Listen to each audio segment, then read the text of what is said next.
this season. Now, it wasn't all that long ago that the Steelers were flirting with perfection, but the 11 straight wins to begin the year are a distant memory after 2 straight losses. According to FPI, Pittsburgh had a 1-3 chance of getting to the Super Bowl through Week 12, but those chances have been cut in half. So, what's the problem? Well, it's easy. Costly errors on offense. Entering the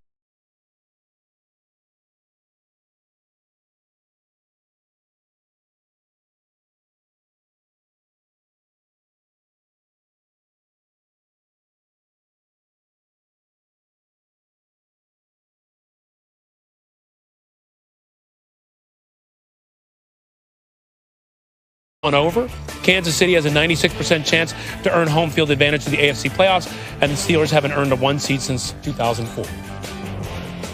And for more on tonight's game, let's bring back Marcus Spears. Marcus, the Steelers have now lost 2 in a row after starting the season 11-0. What are you looking for tonight to show you that they are moving in the right direction?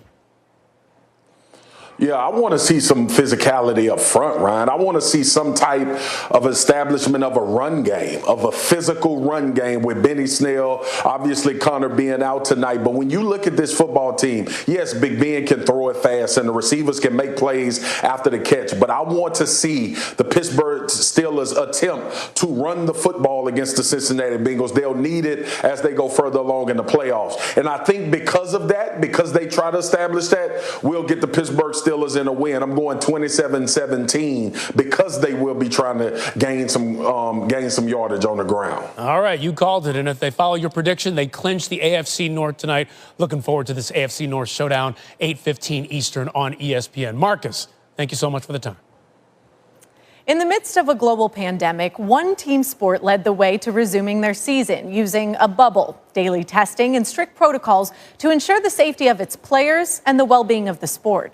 NBA Commissioner Adam Silver navigated the league through a difficult yet successful summer, and he'll continue to do it tomorrow as a new season begins, this time outside of a bubble. Today, Silver spoke with Stephen A. Smith on First Take. Getting vaccinated for COVID-19. Can you talk to me about that? How are you guys going to go about doing that?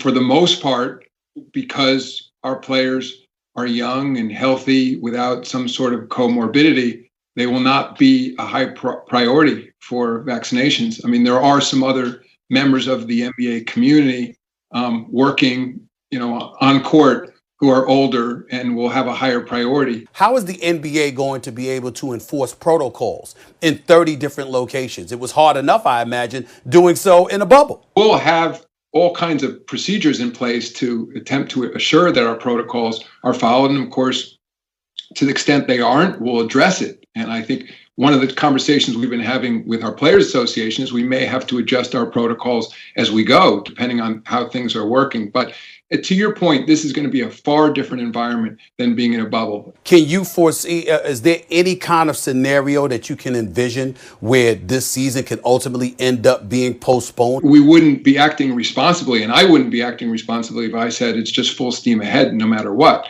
Having said that, I mean, based on our experience in the bubble, we have a fair degree of confidence in our approach. All right, well, can't wait for this. The Rockets open up their season Wednesday night against the Thunder. James Harden, he's still in a Houston uniform despite pushing for a trade.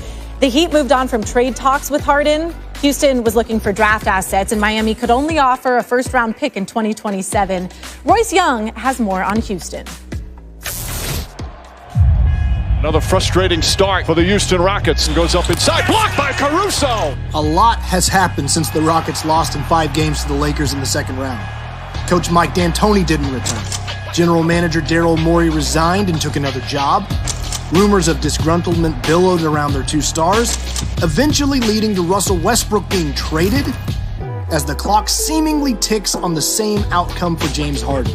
Their offseason was basically the 2020 NBA version of how it started, where it's going.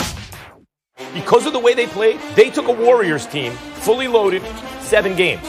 The Rockets have been relentlessly bold in their attempt to climb to the top, fearlessly taking on the juggernaut Warriors and audaciously adapting with experimental tactics. But brazen risk-taking can't compute with sustainability forever, and the bell appears to have tolled for Houston. They still have Harden, though. They have hopes John Wall will rediscover his all-star form. They have the bones of a good team in place, and as long as Harden remains, they'll be in the thick of the West race. Harden's going to wind up in a position where he'll have a chance to win a championship. The Rockets will not. But with so many questions and a wandering eye from their franchise player, it's just a simple question. How much longer can it last? Now, Monday was the deadline to sign some veteran extensions, and on the eve of the season, some players getting paid. The Magic signed Jonathan Isaac and former first overall pick Markelle Fultz. The Spurs inked starting guard Derek White, and after hitting a memorable buzzer beater in the playoffs, remember that? The Raptors agreed to terms with OG Anunoby. All right, and the NBA season starts tomorrow night. There are 13 games on the docket for Wednesday. We got the last one of the night. Luka and the Mavs are in Phoenix to take on Chris Paul, Devin Booker, and the Suns. 10:30 Eastern on ESPN, ESPN Deportes, as well as the ESPN app. That is gonna be a showdown. And wait, by the way, still ahead after the Jets' shocking win put their 2021 first overall draft pick in jeopardy. Don't miss the Mort Report on potential future fallout in New York. And with Tom Brady leading the Bucs' comeback win against the Falcons, could this season's slow start become a playoff problem for Tampa? That's coming up. Ryan Smith with you, and that's your boy Juju Smith-Schuster. Hey, getting it, dancing on the Bengals logo. Hey, he did it last week in Buffalo. He got a little heat for it, but looks like that didn't stop him because he's doing it again. Boom, spike. You'll see that on TikTok for sure later. He's got a fire TikTok account. Monday Night Football is happening on ESPN tonight at 8 o'clock. We'll see if he gets some heat from the Bengals.